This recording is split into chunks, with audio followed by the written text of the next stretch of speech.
Now that you're obviously a lot more seasoned as being a business owner, what have you learned recently that's been a bit of a game changer?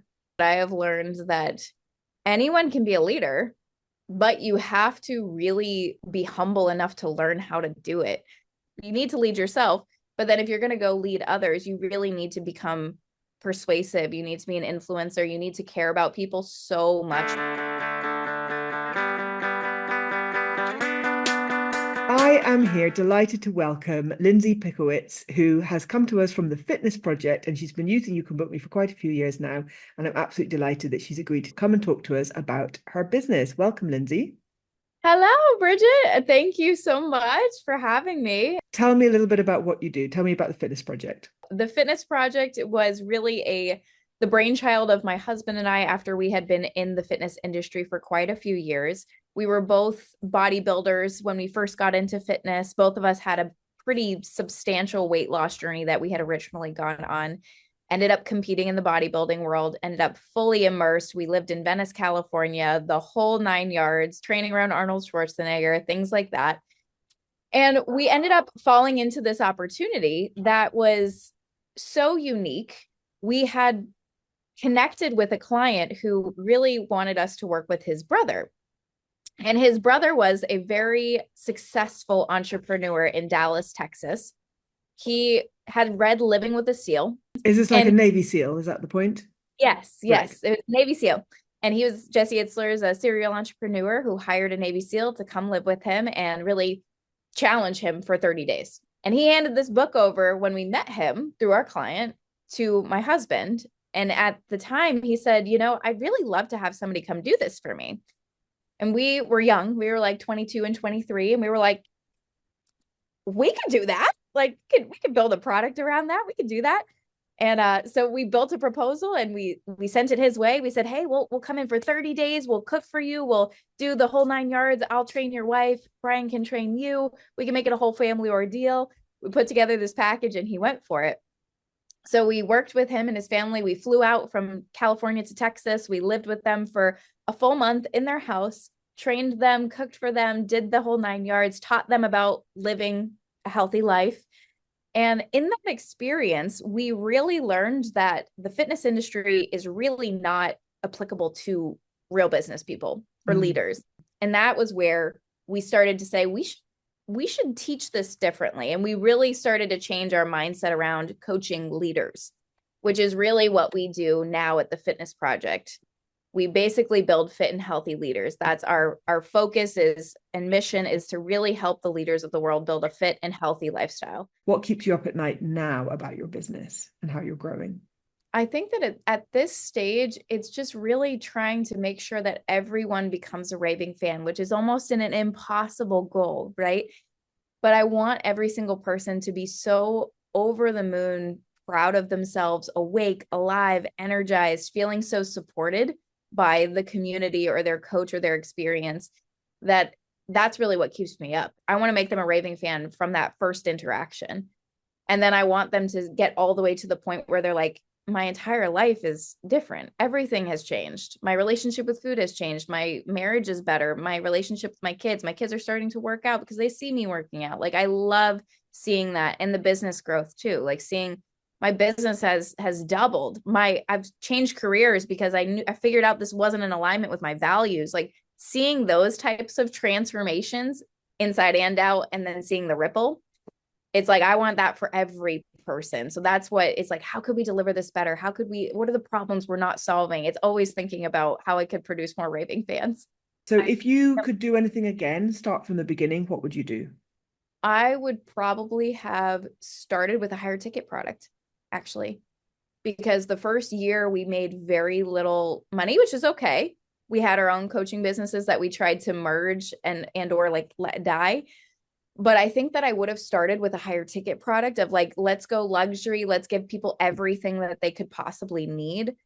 And instead we did a very low ticket MVP type of product that was like 8-week coaching program. But I guess I would have just started, I would have taken that initial data and built the ultimate product quicker. What have you learned recently then? So 5 years later, now that you're obviously a lot more seasoned as being a business owner, what have you learned recently that's been a bit of a game changer? I think that I've learned, it's very recent, but I have learned that anyone can be a leader, but you have to really be humble enough to learn how to do it. You can't just lead yourself. That is step one. You need to lead yourself. But then if you're going to go lead others, you really need to become persuasive. You need to be an influencer. You need to care about people so much more than, we'll say, anyone else. You need to care about the people around you so very much. And that needs to be your heart center. What I've learned that's been a game changer is like, it's pulling to real leadership is pulling together all those elements of self-leadership. Always go first, be exemplary. If you'd want your employees to do it, you do it. But then also care more than anyone else, be truly focused on service, which is my center anyway, but it's easy to forget how important that is. And then third, learn the skills of leadership and persuasion. If you're missing any one of those, you're not going to be at your best, and it's going to be frustrating for you. And you're going to think, oh, maybe this isn't for me, or why aren't these people doing what they're supposed to do? But if you pull all three of those together and you really are humble enough to be like, okay, I could be better here, it really pays off in dividends to carry that load elsewhere as a team versus putting it all on yourself.